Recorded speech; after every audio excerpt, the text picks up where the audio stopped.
Hey, it's Benji Cole, son of Al Cole from CBS Radio and host of People of Distinction, the talk that gives an in-depth view of some of the most dynamic, intelligent, and successful people on the planet. Run to our website, peopleofdistinction.org for more info, or you can always email me directly at benji@alcoleenterprises.com. And on the line with us today, we have Bruce Barcomb.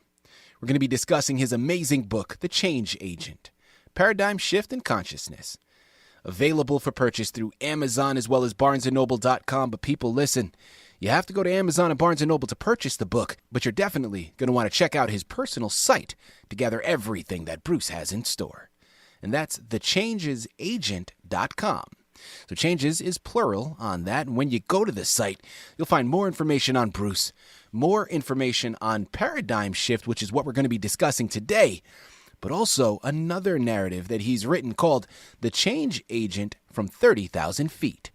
Now, when you search that separate title, you're going to want to make sure to get the newest edition, people, the second edition that's available for The Change Agent from 30,000 Feet, to make sure that you have the most updated copy.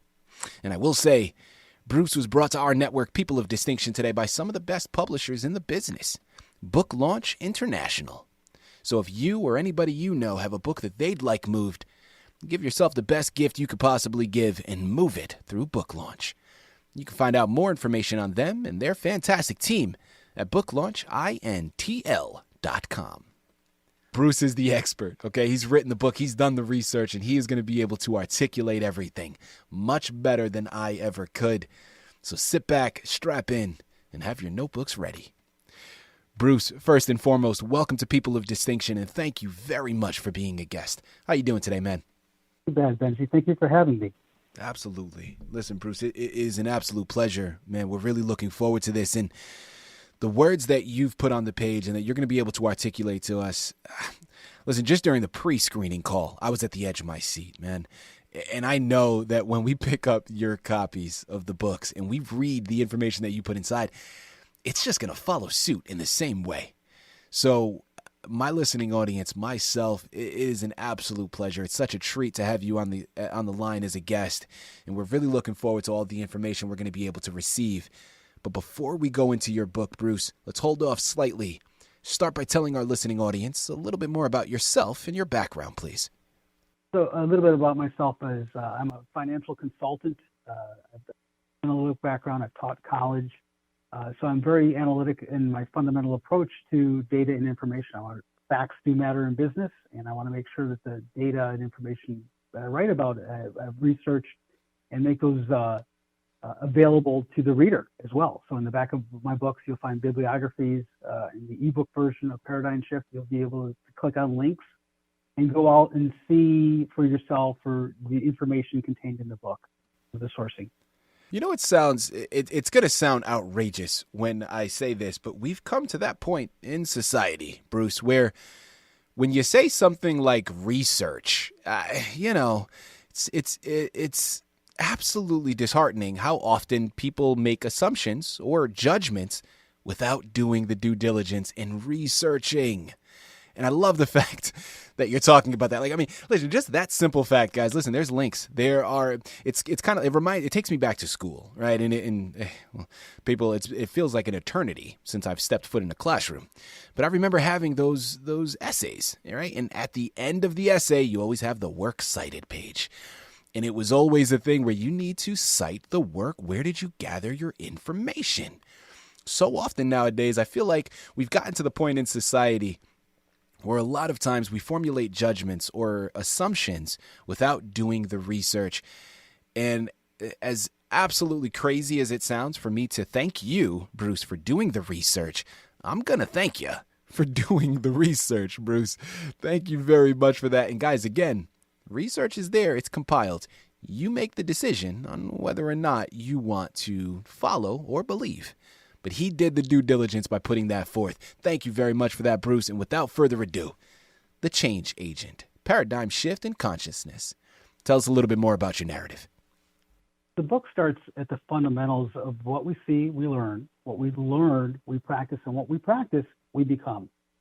And if nothing changes, nothing changes. And so as we take a look at what we think we know or believe. We want to be able to take a look at, what's operating in us, right? We come out of into life with no software programs installed, just the fundamentals of biology, and everything else thereafter is new knowledge or new information. It's us assimilating that data and information, and so how we respond to the world is partially when we look at spirituality, we're looking at tribalism.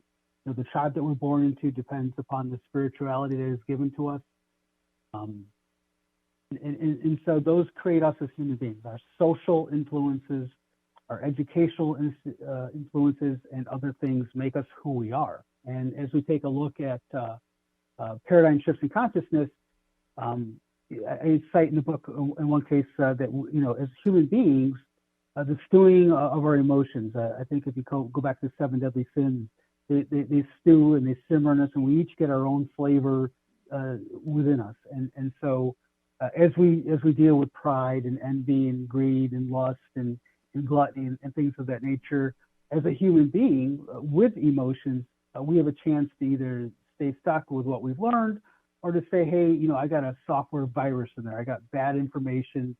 Time to delete old programming, do an upgrade, and basically do a paradigm shift in my thinking and actions.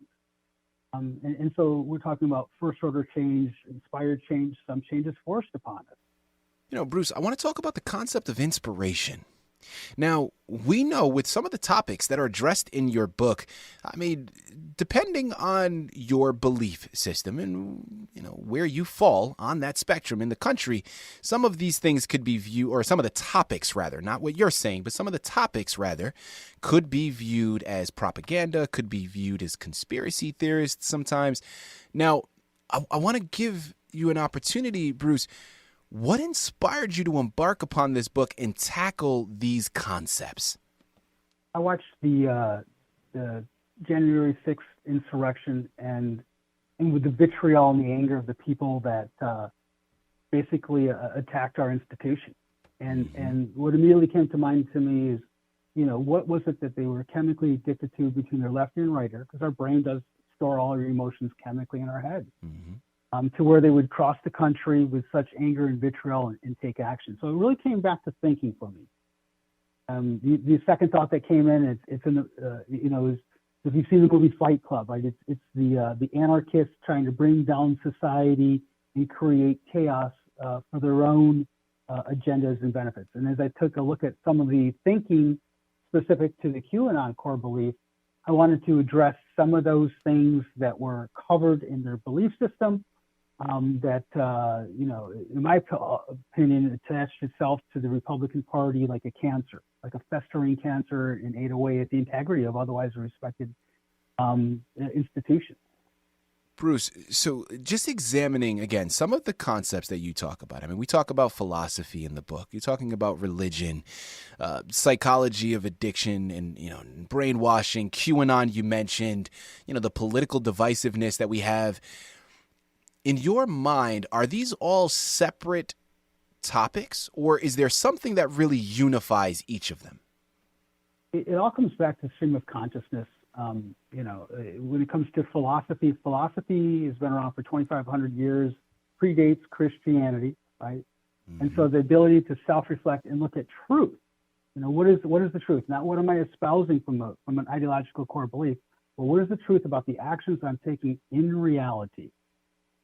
When it comes to the concept of religion, I started at the cradle of civilization and took a look at what we as across our known span of humanity does. And, if we look at our timeline, I've done museums out here in Los Angeles, like the La Brea Tar Pits, so anything that predates our current timeline, from the Ice Age would be what we would consider a pre-Adamite culture, because our cradle of civilization says, 5,000 BCE, Sumeria, and then you move up and you find, the Egyptians and Judaism along that path. But it's that time frame forward. So when I find a civilization that existed at 10,000 BCE that wasn't, again, having gone to La Brea Tar Pits, is not carrying a spear, that is an intelligent civilization, has buried 29 or 20 different circles, 10 pillars each that align to the stars, have reliefs. It's no longer what I think I know ideologically. I've been educated to think that that time frame is Neanderthal man or the caveman, but it's not. And so that's new archaeological information that I get in the now, so I can upgrade and change my thinking. People, I'm telling you, you're going to want to run on over to Amazon, Barnes & Noble, thechangesagent.com, and pick up your copy. This is absolutely incredible. Bruce, next question, man. Curiosity for myself, right? What would you say was a highlight for you in writing the book? Or if not a highlight, maybe something that surprised you that you picked up along your journey? The highlight was really in the completion and then getting the reflection back from other people having read the book and commented on it. And the main thing is that they called it a quality piece because not only was did the research go into the book, but the way it was presented intelligently. Some of that, when it comes to dissecting, a specific belief and the charts around that, they really give it high praise. And it comes back to the tools that I learned. And I just applied the craft to the current situation. Bruce, last couple of questions here as we start to tie out of this fantastic interview. I think we could assume the answer to this next question, but you know what happens when you assume, Bruce, so I'm not going to do that to you. I have you here on the line. I'm going to come right out and ask. And also, if we have already covered this, I think the message is so profound, well, that it's worth repeating. Bruce, who would you say is your intended audience with this book, and what are you hoping to see them take from it? It's the college educated, it's the people looking at political science, sociology, philosophy. The fundamental tools are there. It's because it challenges the accepted current belief system, and rather than just going with it, the ability to holistically own your truth for you, your thoughts, your ideas, in yourself, rather than just going along with the flow of the crowd. Mm-hmm. Bruce, I want to give you an opportunity here because I think what human beings are just naturally accustomed to doing is, as we're talking about with regards to this book, right, is formulating assumptions before actually doing due diligence and researching. That's how I started the interview. Well, now with this next area, I know when we talk about a lot of the concepts that you're bringing up, well, depending on which side of the political spectrum certain people may fall on, they may view you as leaning more Democrat, leaning more left in terms of your views. Well, I want to give you an opportunity to really dispel any preconceived notions here. As I mentioned when I first started, people, this is not about Republican, Democrat, right, left. It's not. Bruce is not here to tell you what you should believe. He's just supplying information. But Bruce, I want to give you an opportunity here to, again, dispel any preconceived notions. Do you have a political agenda behind this book? And really, what are you wanting to make sure that people do not assume prior to picking it up? So my book is pro-Republican and pro-Democrat. In fact, during this past election campaign, I've given to both parties, right? So I'm a centrist, I'm an independent, and I always look to the truth of their actions. So if I was looking at Liz Cheney, for example, and I would be looking for somebody that's looking for truth as to the actionable results of what happened in reality, not some other version of events, because I'm an existentialist, and existentialist is always about truth. There you have it. There you have it. Bruce, what's next for you, man? I mean, this book is fantastic. Please tell me there's another one in the process of being created right now. What's on the horizon for you, Bruce? I can't say I have a definitive read. I always look for the inspiration, but I always take mental notes. And trust me, the writing of this book took a while. The research and analysis, so I make those notes, and then because I do practice meditation, I look for that inspired thought, and then I'll put pen to paper, and it will take off in time. I absolutely love it, Bruce. Last question here, man. As I said to you on the pre-screening call, I'm an artist myself. So I love having this platform to be able to pay it forward, in a sense, to other artists out there listening in. In this instance, other writers out there. Now, you're someone that has been through the process, Bruce. You've written this book. You've written The Change Agent from 30,000 Feet. Hopefully, you get that inspiration and another book comes up in the very near future. But I want to take this opportunity for any new writers out there listening in right now. Bruce, what are some words of wisdom that you could relate to them? Write what you know, and take the notes, put them down on paper, and come back to it, and then go out, have some fun, and then sit down and write. There it is. I'm going to the gym after this. There you go. You know what I'm picking up from it? Everything in moderation, people. Everything in moderation. It's surprising how often when we have passions, we just want to continue to go. And listen, that desire is great. But even with our passions, even with our dreams, you got to take a break every now and then, right? Let yourself cool off. Let yourself just handle everything in moderation, people. I promise you drink too much water and it could be bad for you, right? So I absolutely love that advice. And people, you know what I love even more is we're at the end of the interview now. We've discussed so much information, yet somehow we've barely scratched the surface. There's still so much left to be discovered. You all know what you have to do. I know I don't have to. I'm going to say it for you once again just to double down and re-impress it. We're here on the line with Bruce Barcomb. We just finished discussing his wonderful book, The Change Agent, Paradigm Shift in Consciousness. Available for purchase through Amazon, Barnes & Noble, or directly through his site, thechangesagent.com.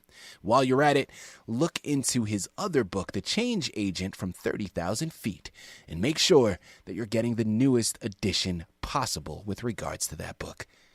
A fantastic journey for you to embark upon, an even better gift for you to get for someone else too.